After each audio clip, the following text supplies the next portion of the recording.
All right, we are back with episode 26 of the Break Even Brothers podcast. Brad, how's it going? It's going okay. I spent like an hour on Claude Code trying to fix this very, very frustrating React Native bug.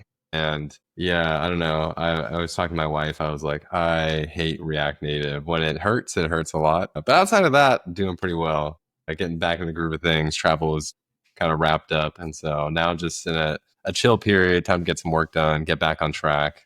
Hopefully the month of August will be getting back in the routine of things. So excited to do that. How about you? Cool. Yeah, I've been good. I've actually been cranking away on my favorite library, LangGraph, a bunch. So at my day job, so a lot of fun doing that. It's been challenging, but the right kind of challenging. It's like those challenges where like it's hard. You get frustrated when you're in the moment, but then once you kind of solve something or you kind of can see it work finally after all that work, it feels pretty good. So that's kind of where I'm at with that work. So yeah, so it's been good. Yeah. We need two sponsors. Anthropic, hit us up, and Yeah. LangChain, LangGraph, whoever the parent company is, hit us up. Ben will push that one. Harrison and Lance. I know their names. Right, Yeah, we're right. on a first name basis. Yeah. No, I've just watched so many of their videos. They're good. Yeah, they're really good. Yeah.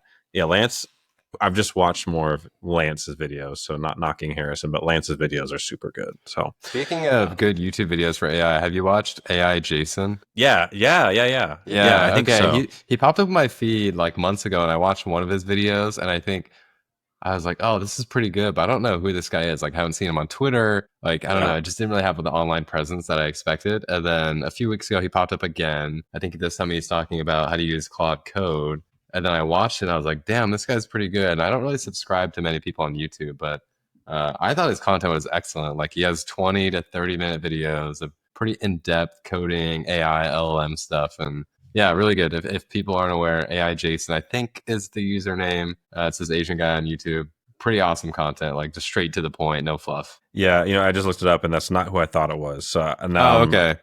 I'm bummed, but I'll check him out. But the one I was thinking of was actually his name is Garrett Love. I don't know why I got mixed up, but a cool channel, got almost 20,000 subscribers, 228 videos. I liked his stuff because he was like one of the first ones that really tapped into like the Google ADK plus MCP. Because I remember when Google announced the ADK, MCP had been 6 months old by now, kind of around that time frame. And he was the first one I saw with like really clear videos on like hooking up MCP within the Google ADK. So we just shouted out two cool YouTube channels, AI Jason and Garrett Loves.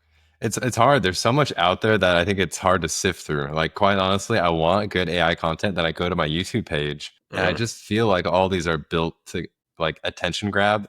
And for me, I'm like trying to sift through the garbage. And I'm sure there's good ones that I'd probably dismiss, but yeah, I feel like, especially learning programming in high school, I heavily relied on video resources, and finding someone who tailors content just the way you like it, it's pretty unique. And I think with the age of AI, people are just pumping content out. So if anyone has any good kind of AI creators, teachers, etc., please drop it in the comments. Would love to find better resources to learn content, because sometimes reading X or other blog posts, I'm like, sometimes I kind of prefer the video content for various topics. Yeah, and I think I'm with you. The majority of the channels that get really popular or the videos that get really popular are not like novel. They're always doing the same thing, like building a Slackbot AI girlfriend or something like that. You know what I mean? But like, you find those videos where it's like, I was specifically looking for this issue and this person did it, So it's cool when you find those videos. Yeah, it's like someone finally understands what I need, and they're talking to me. Yeah, So hopefully cool. long term we can make some content that exists outside of the podcast. Maybe AI learning, coding for me. I know me and Ben have talked about it for some time. Like, I don't know, just putting more video content out there, because this is our first foray into that, and it's fun, but it's a lot of work. So I can't speak too soon, but it's a good avenue. Cool.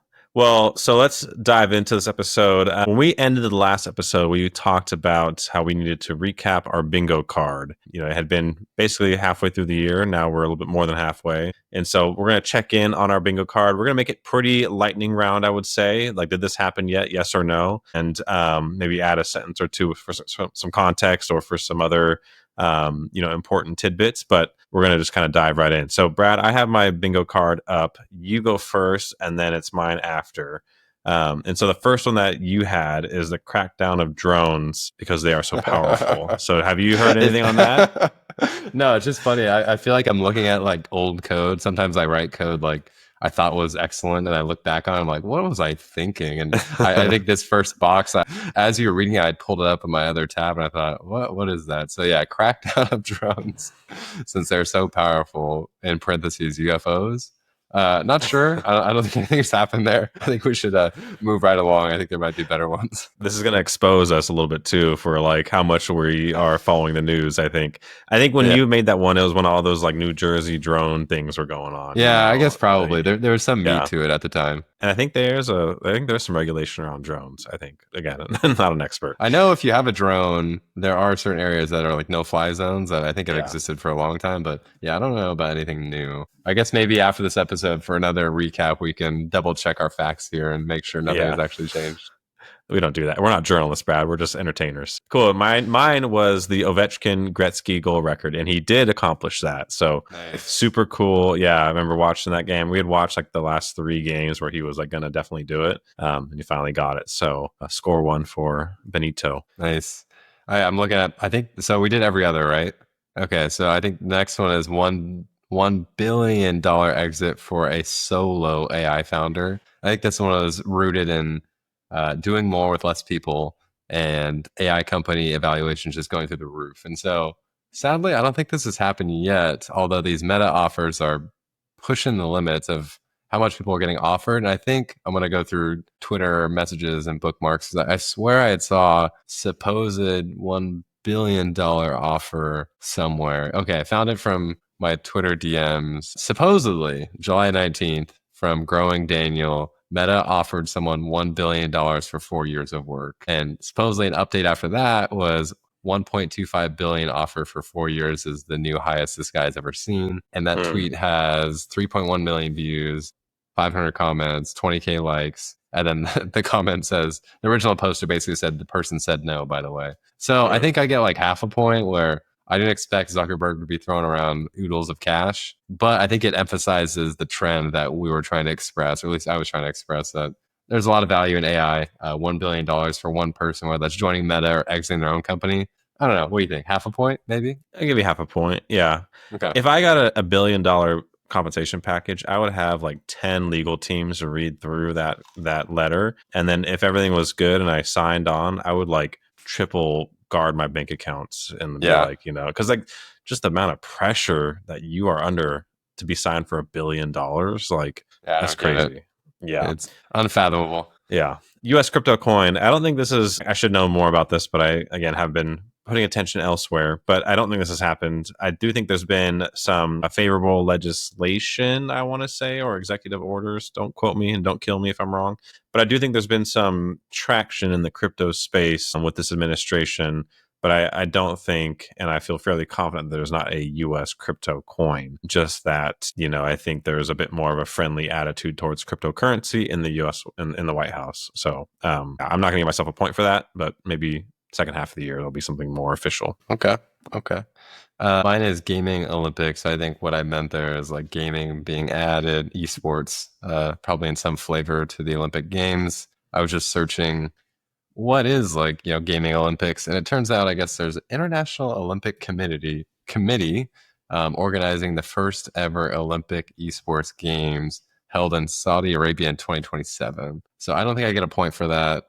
Unfortunately, it's not being added yet, but I assume if, whatever this committee is doing, it sounds pretty official, and maybe it'll come in the next few years. Maybe not this Olympics, but the next one. Who knows? It would be cool to see, I think. Yeah, I want to try and go to the Olympics. They're in LA, obviously, for 2028. Gosh. So yeah, we're going to try and make it there. Okay, my next one is, and I looked this one up because I was so proud of being right on this, and Brad's going to give me a point, is JavaScript usage will go down year over year. When you're talking about React Native, I was like, that's going to be a thing of the past one day, Brad, because JavaScript sucks, and I'm just going to say it outright. And the reason I'm going to say that usage has gone down year over year is when I look at the 2024 Stack Overflow Developer Survey, all respondents, the most popular programming languages, JavaScript is the most popular. I'm not knocking that it is popular, sadly, but it has 62% popularity. And Python was in third. Now, this isn't a contest between, JavaScript and Python, but just keep those numbers in mind. If I compare those numbers to the 2020 The most popular was JavaScript, which was 65%, and Python was fourth at 48. So what you're seeing in the trend line is JavaScript's going down as a percentage of popularity. Python's going up. Makes total sense. AI is, all basically powered by Python by and large. JavaScript sucks. It's bloated. No one likes it. And so, yeah, I'm going to give myself a point for that. And haters are going to hate. You can DM me. I don't care. We'll allow it.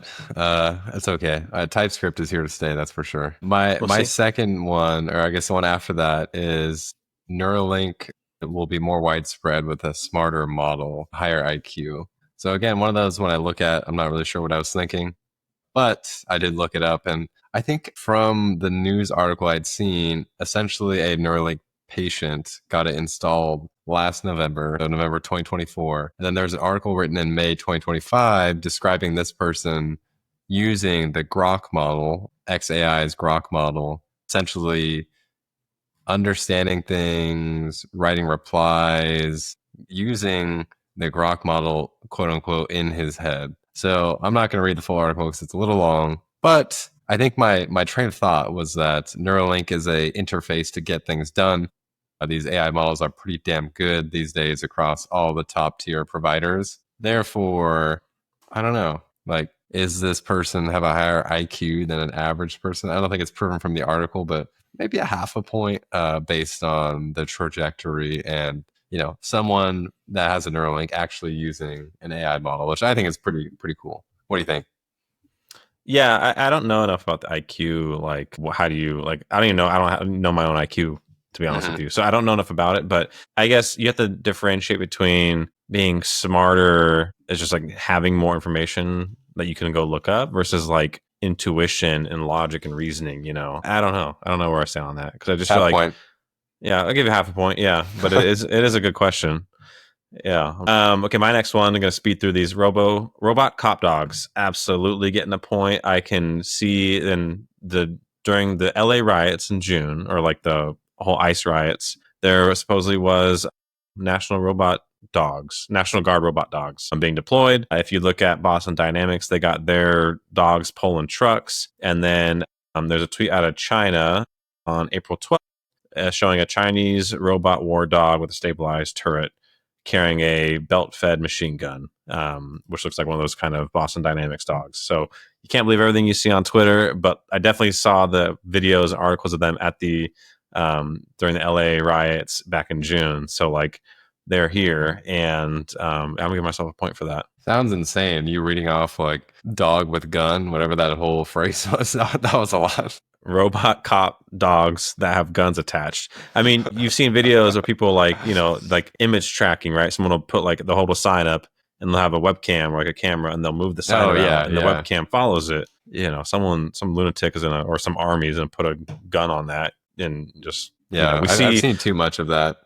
Yeah, it's horrifying. Black Mirror Junkhead episode. That's the whole plot. So there you go. Nice. Plus one to you. My next one is virtual office with headsets. I actually think this one is a pretty quick no. I think if anything, from at least the Bay Area's tech scene for a lot of tech companies, they're bringing people back to office for more in-person collaboration. So I don't know. This one is kind of devil's advocate, I think, if I remember correctly. And turns out, I think more in-person collaboration, even more in-person interviews I've heard in the grapevine. So maybe, if you're looking for your next job in the Bay Area, you might have to take an in-person interview to avoid the drama of the AI coding tools.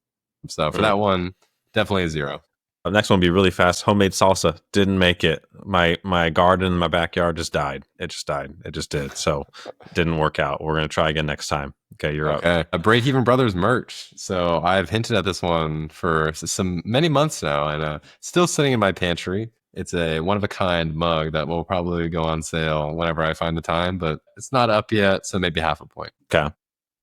AI acquisition is on the next one being a card. I don't remember really what I was trying to say here. Maybe one of the models being acquired, and Brad and I have talked, we'll talk about Anthropic here later in this episode, but I think I was talking about like one of the major, providers, one of the major kind of LLMs acquiring each other. So I don't think that's happened yet, of course, but I do think that I still think there'll be one relatively soon. So I'm holding out for that one. Okay. My next one was Car Free Master Plan City. I think I saw this on YouTube. There was some city in maybe Utah, where they're just like building a new city from the ground up with a really cool YouTube series. I have no clue what the progress is or when it's going to be done. So for that reason, I'll do a 0, and we can move on from that one. Okay. Yeah, I think as these go later on, I think we start running out of ideas, but that's okay. Greenland partial or whole acquisition, that hasn't happened. When we made this list, that was very much in the news, and now it's very much not. And so, yeah, nope, nothing on Greenland. Moving on. Okay. Mine was US Wellness Day, at least one. So this is inspiration from tech companies in the Bay Area giving like wellness days, days off for people to recharge, rest, etc. Kind of on the theme of a 4-day work week. There has been no wellness days as far as I'm concerned. So that one is a loss. Daylight savings time ceasement hasn't happened yet. Moving on. Okay. AI judge in court. I don't think it's happened, but there's been a ton of drama about lawyers using AI in court. So a little bit of a different twist. So I give myself a 0 for the judge, maybe a pity point or a brownie point for a bunch of news articles coming out about lawyers using AI and being called out about it in various ways, which we won't go into now, but kind of interesting. So overall 0, but interesting theme. Yeah, and one quick thing on that, I think Sam Altman just came out and said that the conversations that you have with Chat GPT are not like attorney-client privilege or something like that. Right. I don't. Big news, honestly, big news. Surprised me. I don't know a ton about it. I'm not a lawyer, but I don't know. Just had some thought there would be some protection, but hey, now you know. Yeah. Small business accounting credential hasn't happened. Okay. Moving on. Blockchain app store on Solana or Ethereum. Haven't caught up with the blockchain technology. Wouldn't know. Moving on. Yeah. Database skills for accountants over Excel. This one is kind of a squishy one. I don't know if I can really pinpoint like this has happened or not.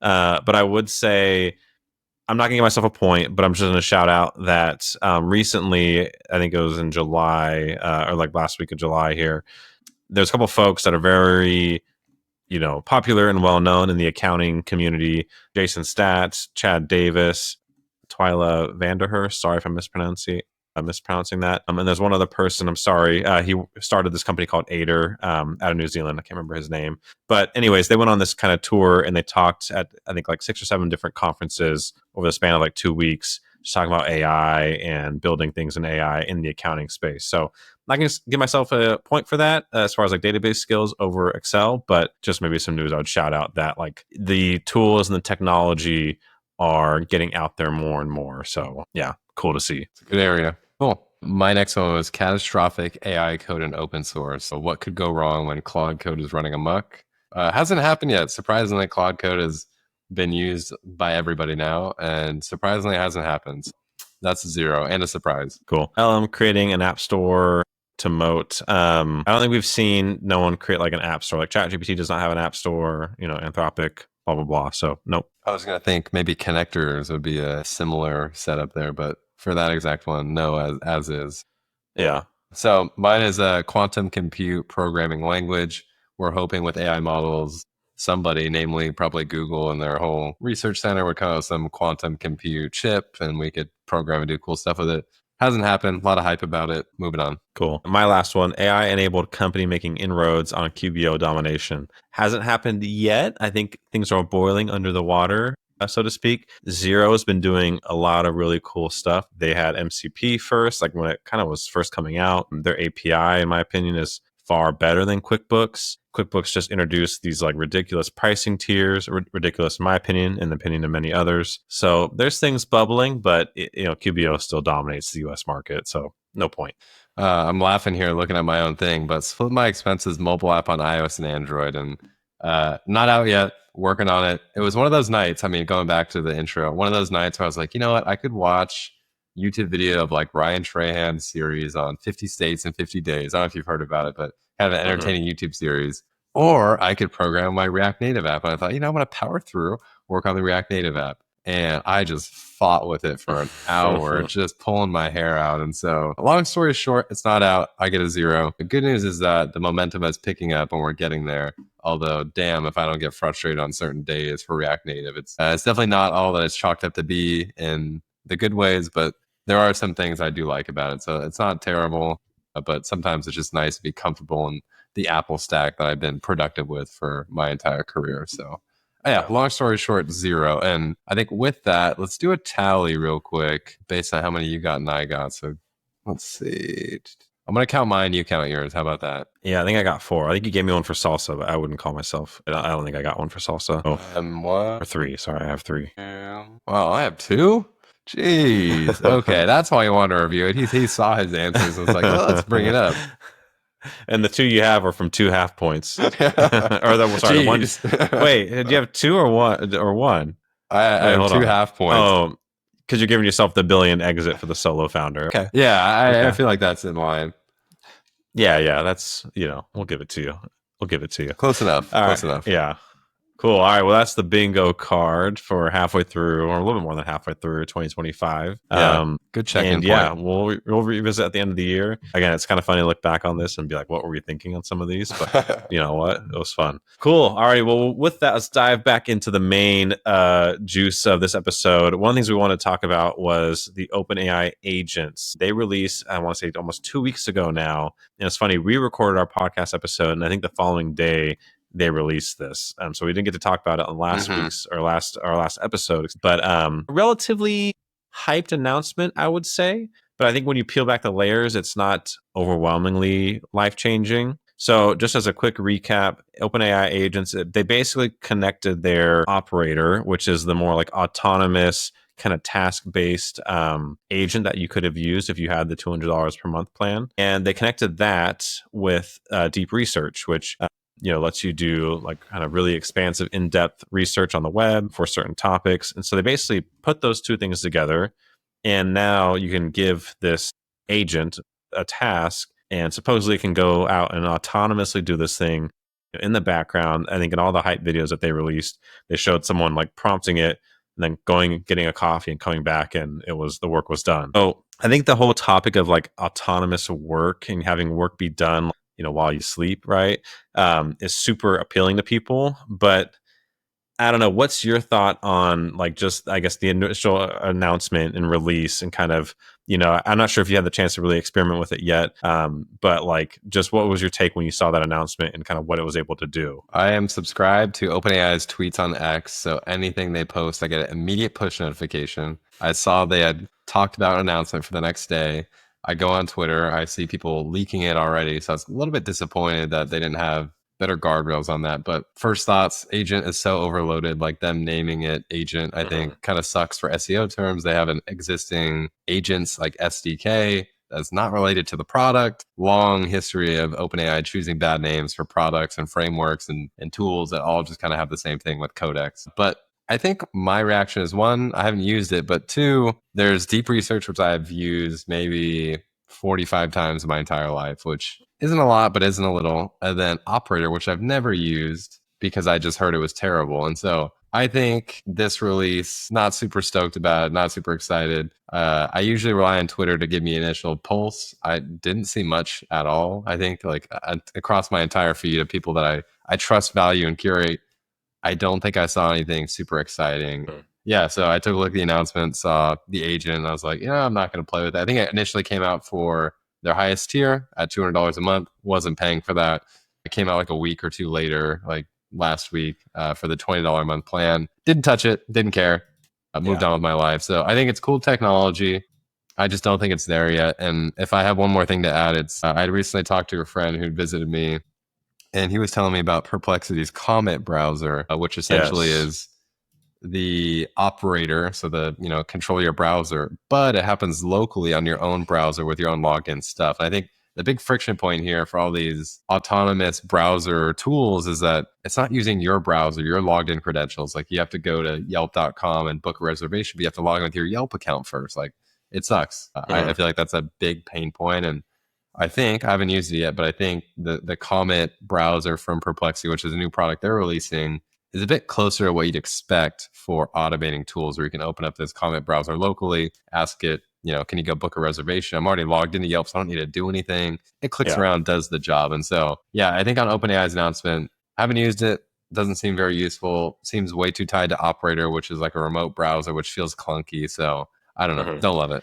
Yeah, our friend Justin Anderson, he did a lot of tests and posted them on LinkedIn, and actually had a lot of really valuable insight. So I think and judging from what he had posted on LinkedIn regarding agent, I think it was pretty positive, but still had some glaring issues. I think one of the issues that he called out in a couple of his different posts working with it was it seems to be, and I guess we hadn't touched on this yet, but like connectors was something that also was kind of introduced with agent, or at least they talked about it with the release of agent. And connectors is essentially where you can connect your ChatGPT agent to your Google Drive or to your SharePoint, to like these other apps that you use on a day-to-day basis. And so what Justin had kind of highlighted was it does a decent job if you have like a nice clean file structure and a consistent like naming conventions and stuff like that. But like if you have anything that doesn't resemble like cleanliness and orderliness in your file structures, or like in these directories that you're asking it to go search through, it's just going to do a bad job. And which is, and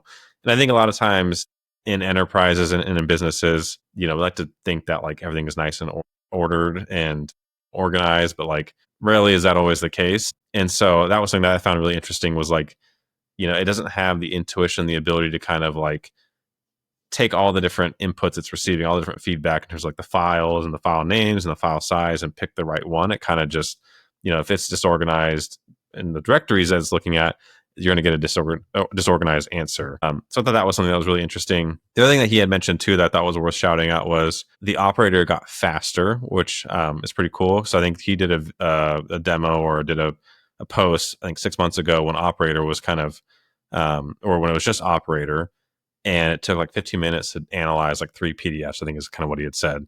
And on the recent agent, I think it took like 5 minutes to analyze like 100 PDFs, something to that extent. Don't quote me on the exacts, but like it was way faster, which is pretty cool. But yeah, I mean, by and large, I think, it's something that can help people do their job, but it's not going to replace any core piece of your job, because you're not going to be able to, I think I saw a post that were like likened it to like an intern. Like you're not going to be able to take that and run with it without like fact checking it and like double checking it, which is it's still probably getting there. And like, I don't think anyone doubts that there will be a point where like it can do all these things really well, but is it there yet? It doesn't seem like it, at least with that product. Now on the Perplexity browser, on the comment browser, it's funny you mentioned that, because I do have, I'm going to save it for my bookmark, but there was an accounting podcast that actually like live tested the Perplexity comment browser in Zero. And I'll kind of mention there what they found, but I did see that product as well, so it's pretty interesting. Yeah, I think overall, it just doesn't feel like it's there yet. I think that's the main consensus is promising, but if it takes that much effort and friction, it's just not right. And I think Claude Code is a good example of something that's like a general purpose tool. It can do a lot of things. You can be creative with it, so it gives you the ability to do lots of basic things, and it kind of composes those together to have a robust execution plan, access to things, like kind of the world is your oyster. But I think with the agent, or OpenAI's agent, you have to connect all these things, do all this one-time setup, and then it works. And if you invest all that time, I think it could pay off. For Claude Code, you don't have to invest as much time. You can be more open-ended about your questions. It can go do things that it can figure out by its own. But I think OpenAI agent with connectors and deep research and operator just needs a lot of hand-holding up front. And I don't think I love that today, where, again, if I had my own browser and it like imported my cookies and had me all logged in, I'd give it a whirl immediately. Even for OpenAI's Codex tool, which can do kind of like coding on the go. It can look at my Split My Expenses website and like add features to it. I can type to the Chat GPT app on mobile, but it takes like 45 minutes of setup where you have to go describe your entire development environment to Codex.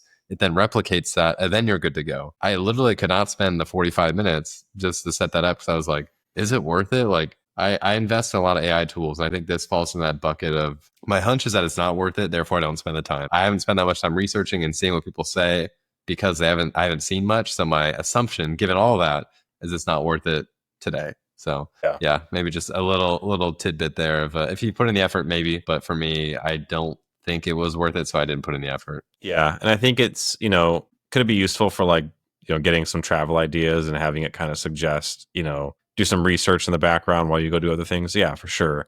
I think when you're using it, and I think this is true just for general AI, is for like mission critical tasks where you already know that you have a set series of steps that you have to go do. Like in order to do task A, I need to go do, A, B, C, and D to kind of like complete that task.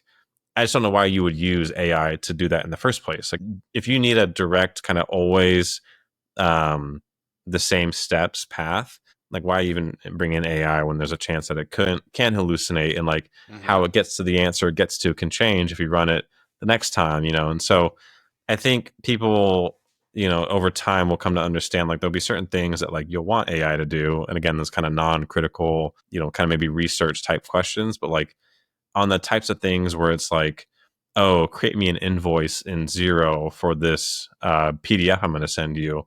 I don't think you're going to want to use AI except for very limited pieces of that process. You know what I mean? Like as far as like, and that's what the podcast I'd mentioned earlier, what they did with the comment browser was they said, take this PDF, back the values and enter it into Zero as an invoice. And, long story short is it really struggled because I think you need to be really, thoughtful about where you use AI. And I think Lance or Harrison from Landgraph said in one of their videos, and these are people that are their whole livelihood, their whole product is using AI, and having people use their AI tools. They said like you shouldn't try to not to use it if you don't need to, and use like structured programming and use deterministic workflows. And so I think at some point, some of the use cases I saw where people were trying to get the ChatGPT agent to do, it was like, well, why would you do that? Why wouldn't you just make an API call instead? And why wouldn't you use like an actual like workflow tool like N8N or something like that? You wouldn't want to just give open-ended instructions for something as critical and as like, rinse and repeatable. You know what I mean? Yeah. I even think like there's tools like Firecrawl AI, which allow AI agents like scrape the web, parse JavaScript, do all this more or less complicated how to interact with like JavaScript heavy sites. And I think you can piece that together with your own integrations. Like I could connect to Google Drive with my own Python script. I could connect to Firecrawl, which does web browsing, and like, hey, I have like an open source version of like the operator tool. Yeah. Even deep research is now available through the API. They bundle it up into a product, but I don't think the raw capabilities are significant enough. Like I love the new model releases because it brings something new, but I think this was, I don't know, it just wasn't as shiny and as exciting as I had hoped it would be. But not all things are for me. Not all things are exciting. So I think it's still an impressive launch, just not what I would use. Yeah. And like the last thing, and then we can move on to our next thing is, for the example for the example I was talking about at the beginning of this episode that I was busy with recently at work is like, I'm only using AI to like one, get the user's like date, because sometimes like date time formatting can be so just, I don't know, tricky to work with if you're just trying to think about, when someone says last week, what does last week mean? Today, that's an easy one. But so basically having the AI kind of parse out like what the user intends when they say the dates that they want to run this analysis for. But then after that, it's all, API calls and SQL queries that just gets the data. It's, just regular Python functions that like analyze the data. And then basically at the very end, we give that output to an AI to kind of say like, summarize this based on these like specific data points. And so like, I wouldn't want the AI to like do the analysis. I wouldn't want the AI to go fetch the queries. I think that's a lot of, there's no need for that. And I think you're honestly putting a bunch of context into the AI too that you really don't need, and you're ultimately getting charged for most likely. So that was just kind of my soapbox, but still cool. We're getting there with AI agent. And so I'm sure there'll be more releases from others kind of following suit. I'm sure Google has their own kind of version cooking up to kind of compete with OpenAI's release. Yeah, you got to know where to draw the line between programming and automations and then like AI assisted agentic automations. I think, people are still figuring that and toying with things. So yeah, cool release. But a big hot topic this week has been Claude Code. So we've been beating this drum since May, and I've been talking about it forever. And, it's the best end all coding agent on the market. And recently there's been quite a few updates. So today is July 28th. When we're recording the podcast. About 10 days ago, I got an email from Anthropic mentioning that they're upgrading Claude's infrastructure. This date effective for this upgrade was August 19th, so they're planning for it. But essentially, they sent an email out to subscribers saying, hey, we're adding multiple processors in other regions. We have to notify you because like some laws about US processing, blah, blah, blah, blah, blah.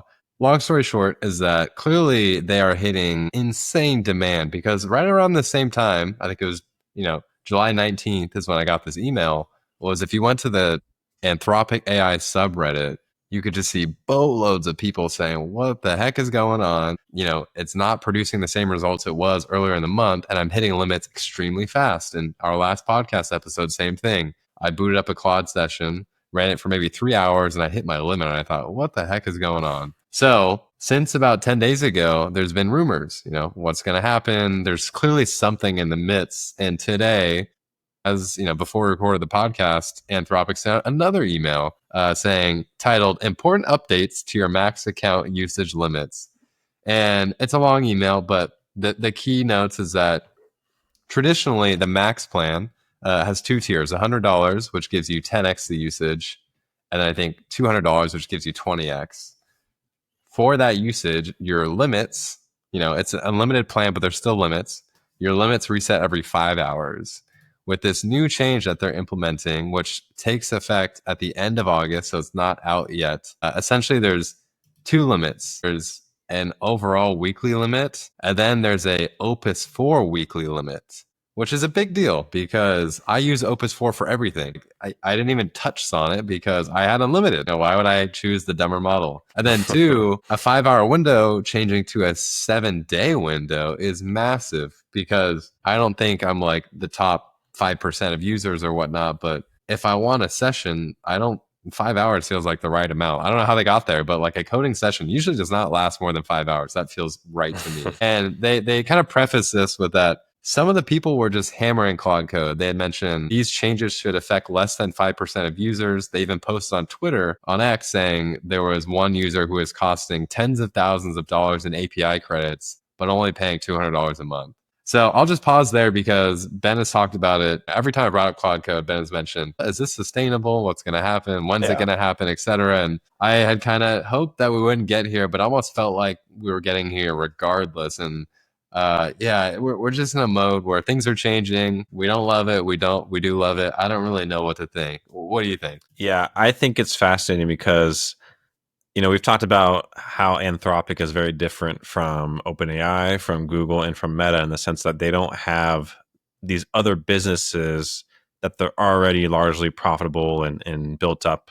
And I think Anthropic has always just been Claude. I don't know if they've had other products in the past, but like, let's be real. The reason that we're talking about them is because of Claude and what they're doing in the AI space. And so to me, it's interesting because we talked about it last time where I think Claude being the best coding model, you got the most, costly people using it. Like, your regular mom and pop are probably gonna use ChatGPT. Your hardcore, kind of sweaty developers are going to be using Claude. And they're going to be using far more usage. But to me, what feels really strange is, they priced that plan with and I think it was marketed as unlimited. I don't know. They've changed it since, but I feel like it was marketed that max plan to be unlimited, right? On the record, it says unlimited with an asterisk, and they do publish like a help article describing the limits, which I'll have to pull it up just to be extra sure, but essentially, the max plan that I paid for was 20x. There's a Claude max plan that's $100 that I got to remember how much that one is. Either it's 5x or it's 10x. Okay, it's 5x. So to paint the picture a little bit more clearly, there's original $20 a month, like Claude subscription. And that gives you access to all their models, but you have limits. There's also API. So you pay as you go pricing, which means you pay for the tokens in and the tokens out. Outside of that, there's the max plan. So there's max 5x, which is 5x the normal usage, which is like their $20 tier. So it's $20, 5x that is $100, which makes sense. 20 times 5 is 100. Then we have their 20x plan, which is $200 a month. The math doesn't check out for that one, but essentially it's 20x more usage than their pro. The problem is with all this stuff is that these limits are floating. They're variable. They're not well described within their help articles.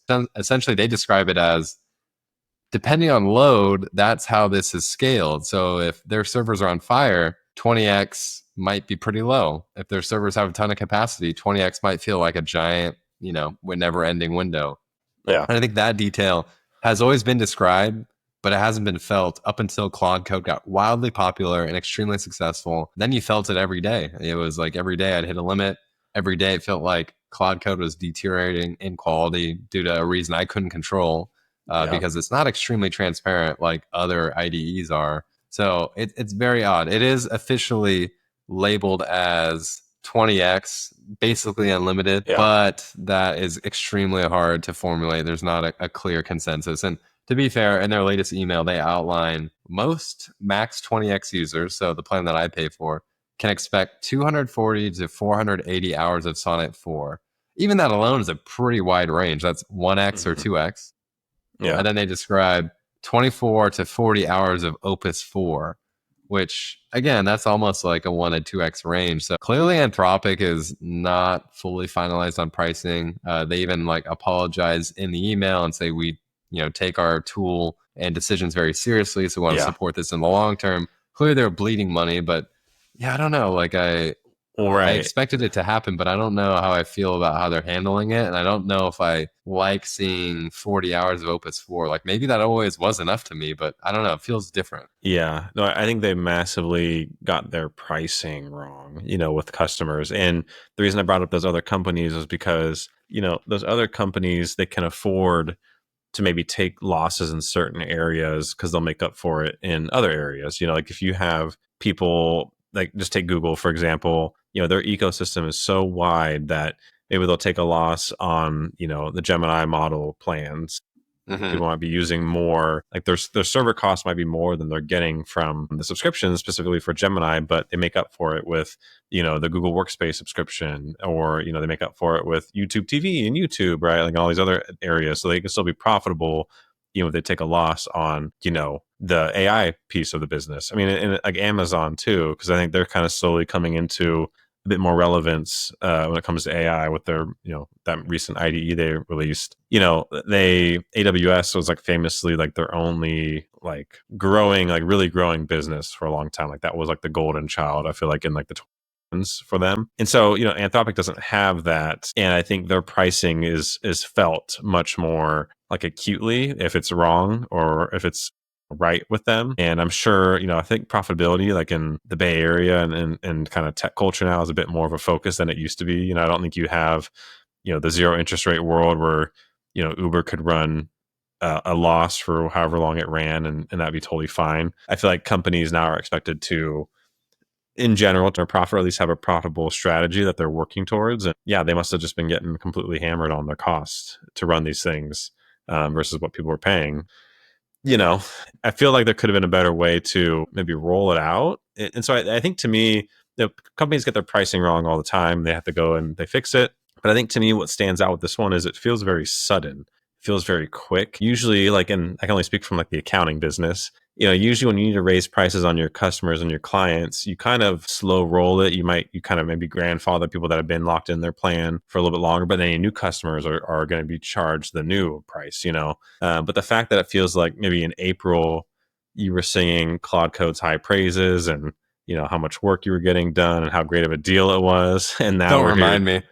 Now we're here, 3 months later, and it's like you're getting limited pretty early on in your workflows, essentially. And I think too, what's so frustrating with this specific point is when you're coding something and like, you're like, and this, like you're in the flow, you're working on your React Native app, you've got some things going on here, then you just hit that wall and you're like, damn, like what do I gotta, it's so interruptive to what you're doing. Yeah. And it kind of, at least to me, they always kind of come out of nowhere. It's like, oh, I didn't even know I was close. You get those little warnings, certain places do it where like, hey, you're coming up to your limit, but like still it kind of feels like it just comes out of nowhere. It's just like, oh, damn. Like, well, okay. It's funny you say that and describe the inflow state, because they have added a new setting such that if you hit the limit, you can actually switch to API rates. So you're paying $200 a month for max plan. You're grooving. Claude's actually doing good work for you sometimes, some days. And then you just hit that wall and it's like, hey, now you actually just pay us like exactly what you're costing us at like, maybe a 1.5x markup. Yeah. And I'll be curious to see if they make a ton more money, because these limits, I feel like, seem like a giant reversal and making it more restricted. So I'm sure they'll win on that front. On top of that, for people that are true power users and love it, which again, I've been seeing Claude's praises for a long time. And I think when they don't have performance issues and like stability issues and harsh limits, I think it's an excellent tool and will only get better. But with the chaos of everybody adopting it, I think it truly has suffered in terms of quality. Like the code that I was writing in the beginning of May is different than the code that's writing in July. And if there's anything about the AI space, it should get better, not worse. And clearly they've sent this email out to kind of rectify that and hopefully, basically price people out and don't let people, suck Anthropic dry and, $5,000 of credits for a $200 a month plan. Anyone would laugh at that and say that makes zero sense. And yeah, I don't know. They could have done it better. I think if there's any takeaway from this is that $200 is not definitely the ceiling for AI. And for all these Claude Code users out there like me, we have about 30 days. It's time to extract every token we can from Claude Code to get to the highest amount on the Claude leaderboard. I was chatting with a friend who had told me about the Claude Code leaderboard. Essentially, you download this mini CLI program that uploads your Claude stats, and then people just kind of praise you on the Claude leaderboard. So I uploaded my stats the other day, and I think when I uploaded it, it wasn't super popular at the time, but I think I was like 57, and my friend ended up being like 30 something. I was like, oh, pretty nice. But looking at the top of the leaderboard, there was folks that were using 5 to 10 grand for like an individual account. And I just thought, that leaderboard isn't proof that Anthropic has a pricing issue. I don't know what is, because that is clear. Like, I'm getting maximal value out of this $200 a month plan. And yeah, there should be limits. I'm glad those people are being taken care of, but I truly hope it doesn't hurt the rest of us who sit below the extreme extortion, but above the actually don't use this, but I pay for it. Yeah, well, it's funny when you said your friend, and comparing the ranks or whatever. I thought of that scene from American Psycho. Do you know what I'm talking about? Where he has like the business card. Have you seen that movie? No. Christian Bale. Then you won't get it. I've probably seen it, but I can't remember that. It's yeah. Well, I won't even bother explaining it. But what I wanted to say with the Claude Code thing is what's interesting is, as much as they have those users that do all that volume, like they have users like me who I pay for it right now. I don't pay for the max plan. I just pay for the $20 one, I think.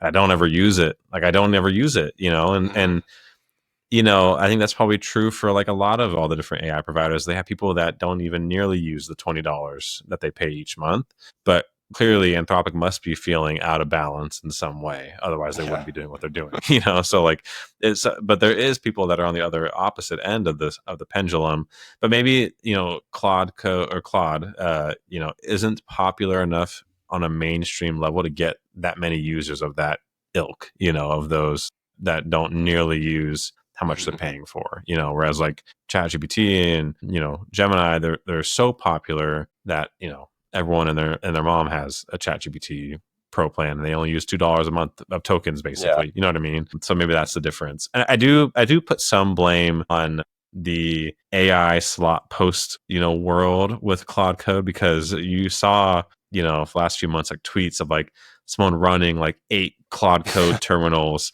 to like do something completely stupid and like pointless.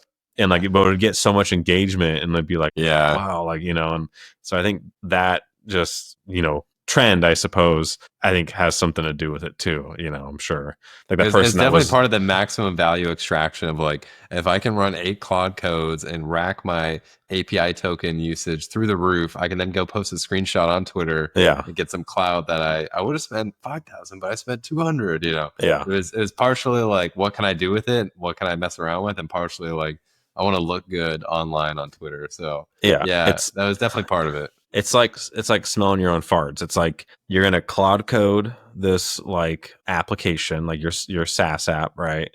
You're gonna make a little screenshot of like your 8 Claude windows, and you're gonna post on X. I'm making my stupid startup app, blah blah blah.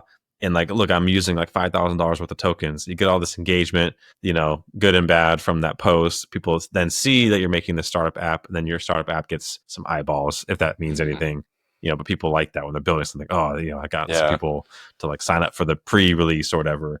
So it's just this little, gassy echo chamber that they're in. And it's just slop. It's everywhere. Yeah, and that's kind of the bad part of Claude Code. And I guess before wrapping on Claude Code, there are some good changes. One can see this change as good and bad, but I think there's been some clear improvements over the past 2 to 3 weeks. One feature they came out with is hooks. So essentially, Claude Code can do things on your computer. That can be edit a file, list out a directory, etc. Before it does things, you can create kind of like plugins that hook into these actions. Before I edit a file, run my linter. After I edit a file, run my type checker. Whatever, literally whatever you want, it can do it. Pretty cool. And then they recently came out with sub agents. So instead of just having Claude, you can essentially spawn sub agents that have their own kind of personality and goals and traits. Their example is a code reviewer, such that you use Claude to write the code, and then at the very end, before you commit your changes in Git, you'll say, hey, can you please review this code? And based on what you say in the prompt, it'll identify if it should use a sub agent. Again, that sub agent basically has a 400 line prompt within it, and then it kicks off the task to that sub agent, and then that sub agent has its own context window. So usually in Claude, you have like 200K context window in the main chat. As you get down through it, you'll see in the bottom right corner, it says, 20% left, 19% left. But even if you have 15% left and you kick off the sub agent, you still have 15% left, because that is essentially a whole new window. So a pretty cool feature. Right now, still trying to figure it out. I think with all the Claude Code changes, people are just kind of waiting to see how the dust settles. And this is very, very new. And I think the cool part about their sub agents is that they can generate a prompt for you. So in their sub agent's workflow, you basically type in /agent, presents you a menu. It's like, look at your agents or create a new one. Press 2 to create a new one, and then you describe what you want your agent to do. And then Anthropic takes in your kind of goal, and then we'll write you like again, 400 line agent prompt based on what you want, knowing how to prompt Claude Code. So it's pretty cool that you don't have to spend all the effort of like, oh, I want a Python expert, I want a Swift UI expert. It can get you 80% of the way there with like a few sentences on, I want Python, I want to have types, I want to use these packages, etc. Then it does the hard work of writing it all out. So pretty cool feature, and it's still being figured out. I think we just got to wait and see how the usage limits and all that kind of settles. But again, it's not kicked in until a month from now. So sub agents will be able to run wild and free. And the people that we see with 8 Claude codes, they could be 8 Claude codes with 5 agents in each, and we're screwed. So it's Wild West out here right now. Yeah. I think Claude Code, I think Anthropic's going to get acquired by Microsoft, and they're going to use Claude Code to basically replace, Visual Studio. That's my put it on the bingo card. No, it's because they're going to get so fed up with what OpenAI does and how they operate, again, trying to acquire Windsurf, but like block the IP from being shared with Microsoft. They're going to get sick of that agreement at some point, and Microsoft's going to acquire them. So you heard it here first, everybody. Yep. Yeah, that's right. All right, cool, Brad. Well, let's go ahead and wrap this sucker up with some bookmarks. I'll go first. I think mine is actually pretty, scary, hilarious. It depends on, I guess, what side of the camp you sit on.